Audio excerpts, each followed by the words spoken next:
Un gran saludo a todos los venezolanos a quienes presento mi primer informe como miembro de la poderosa diáspora esparcida por todo el mundo.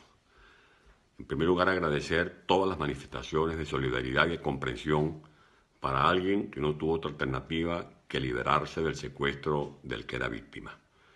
Secuestro del que también padecen los 30 millones de venezolanos por quienes vamos a luchar. No he venido sino a trabajar como uno más, con los mismos valores, con los mismos principios que he venido defendiendo a lo largo de estos últimos años en Venezuela.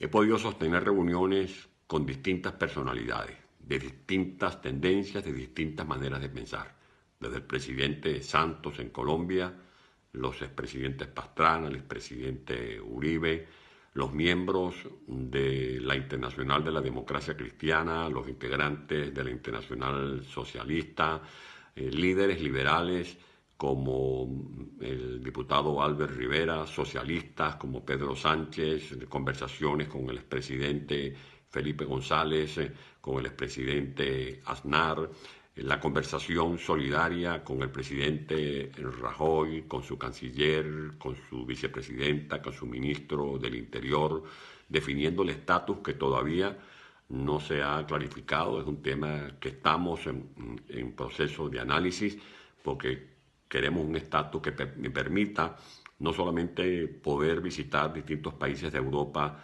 sino también poder desplazarme por los Estados Unidos, a donde iré en los próximos días, por Centroamérica, por Suramérica, por donde hay un camino que me conduzca a tocar las puertas de cualquier persona, de cualquier institución, para hablar sobre la libertad de Venezuela.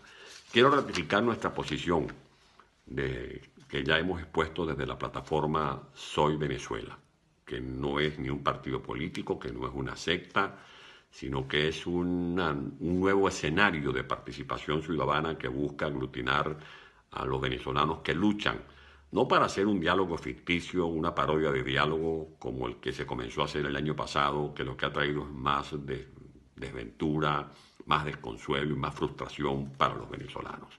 Decir la verdad no ofende, decir la verdad es poner las cosas en su justo lugar. Nosotros creemos que lo que se va a hacer en Santo Domingo no va a producir los resultados que necesita Venezuela. Más que dialogar, es hora de una negociación para establecer los términos de la salida de Nicolás Maduro. Maduro ha colapsado la economía venezolana. Maduro no es que tiene a Venezuela al borde de un abismo, sino que ha hundido en un abismo a nuestro país, que lo que ve son sendas oscuras, caminos inciertos, gente sumida en la pobreza, gente sumida en una crisis moral que estamos llamados a resolver.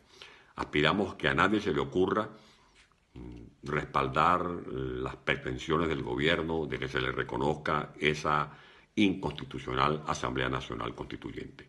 Que nadie comprometa la voz del pueblo de Venezuela pidiendo que se levanten las sanciones, porque no son sanciones contra el pueblo, sino sanciones contra individualidades que están relacionadas con el narcotráfico y con el terrorismo.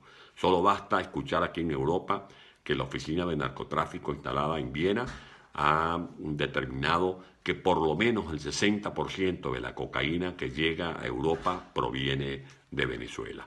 Estamos hablando de la necesidad de un canal humanitario que no puede administrar en ningún caso un gobierno que es responsable de gravísimos casos de corrupción y un gobierno que ha dilapidado una fortuna, que ha malbaratado miles y miles de millones de dólares, mal pudiera administrar una ayuda humanitaria que más bien debe ser canalizada a través de movimientos religiosos que garanticen que esos alimentos, que esos medicamentos lleguen a quienes realmente lo requieren en estas circunstancias de emergencia humanitaria que vive Venezuela.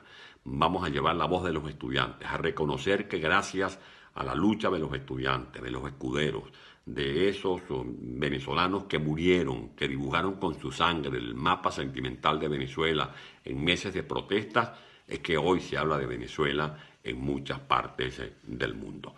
Vamos a pedir respaldo para las diligencias que ha hecho el señor Almagro como secretario general de la OEA, que Venezuela pueda encontrar mecanismos de solución de la crisis que estamos viviendo. Y hemos aclarado, como lo hice ayer, ante delegados de más de 170 países, que no aceptamos que se nos compare a nosotros en Venezuela como que si fuésemos el mismo cuadro de Colombia. Cuando se dice, bueno, es que así como hay un conflicto armado entre la FARC y el gobierno en Colombia, hay un conflicto entre la oposición y el gobierno de Venezuela. No, nosotros no somos la FARC, nosotros no somos traficantes de droga.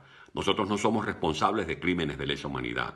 Nosotros no estamos haciendo una guerra con fusiles ni con secuestros. Nosotros simplemente pedimos soluciones electorales que fueron negadas, que fueron cerradas.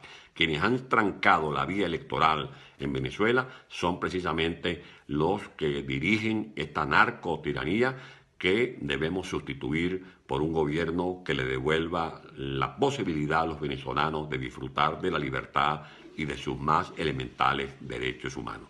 Seguiremos luchando por Venezuela, no los vamos a defraudar, alzando las mismas banderas de moralidad, de ética, de decoro, de coraje, de riesgo, junto a los millones de compatriotas que forman parte de la diáspora. Uno de los planteamientos que ya estamos por formular es que se emule el procedimiento adoptado por el gobierno de Perú, que es la regularización en muchos países de los venezolanos que no son simples inmigrantes, son refugiados, son venezolanos perseguidos políticamente por un régimen intolerante como el que estamos padeciendo en nuestro país. Que Dios bendiga al pueblo venezolano. Venezuela. Reunimos todo aquello que se dice de nosotros. SIVA TV.